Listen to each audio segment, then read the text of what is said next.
We got 27 divided by 2.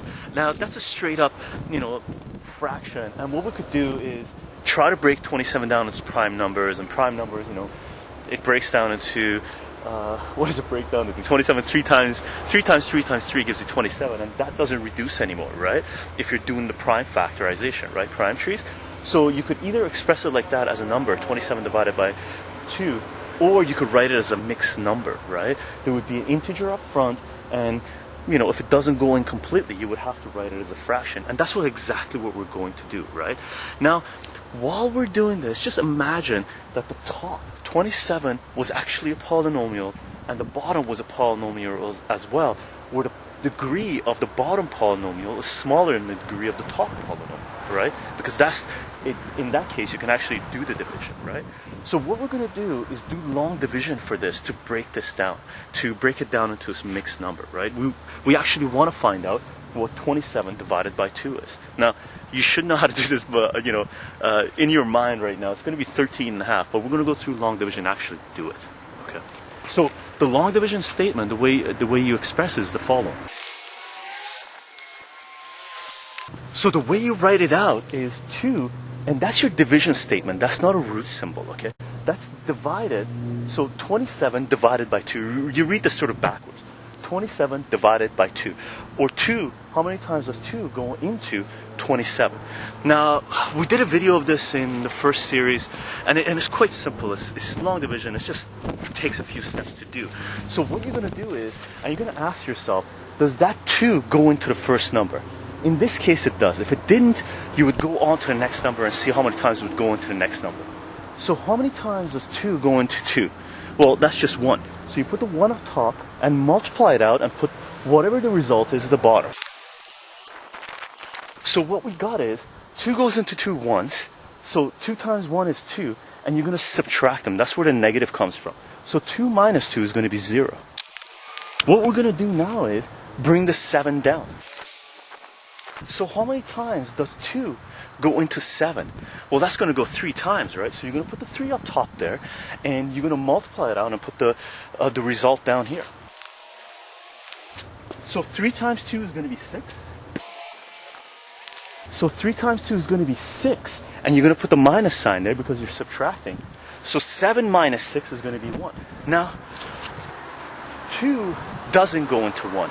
And what you could do, if you're looking for decimals, you could put a decimal after the 3 and then start adding zeros and continue from there, right? And if you did that, you would put a decimal after the 3, so 13 point, as soon as you add a decimal, you can borrow as many zeros as you want and put them back here, right?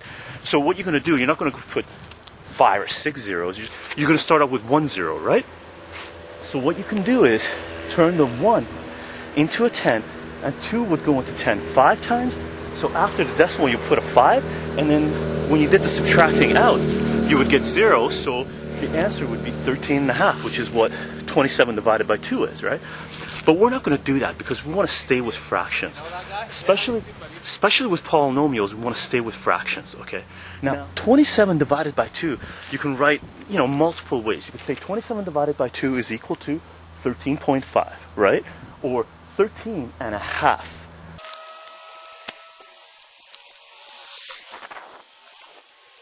So what we got, you could write down 27 divided by 2 as 13.5, or you could write down 27 divided by 2 as 13 and a half, right? 13, so 27 divided by 2 would be 13 and 1 divided by 2, okay?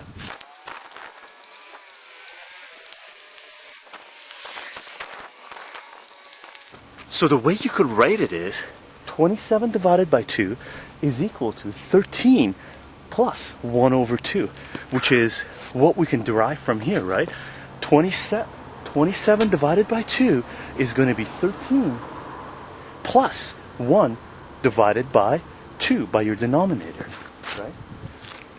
Now, terminology-wise in mathematics, this guy's called the dividend, that guy's called the divisor, this guy's called the quotient, and one is called the remainder, and again, that guy's called the divisor, right?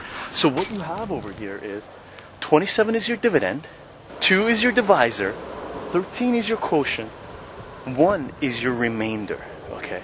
And this is the terminology that we want to get out of here. So you can write down this expression in the following form.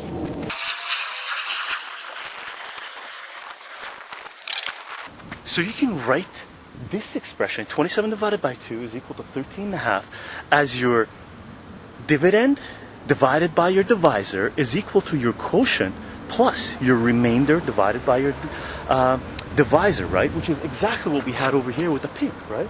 27 is your dividend, 2 is your divisor, 13 is your quotient, and 1 is your remainder. And this guy, because we don't like fractions, we can multiply both sides of the equation with the divisor, with the small d. Or you can think about it, the top guy, we can multiply by 2. And that will get rid of our fractions.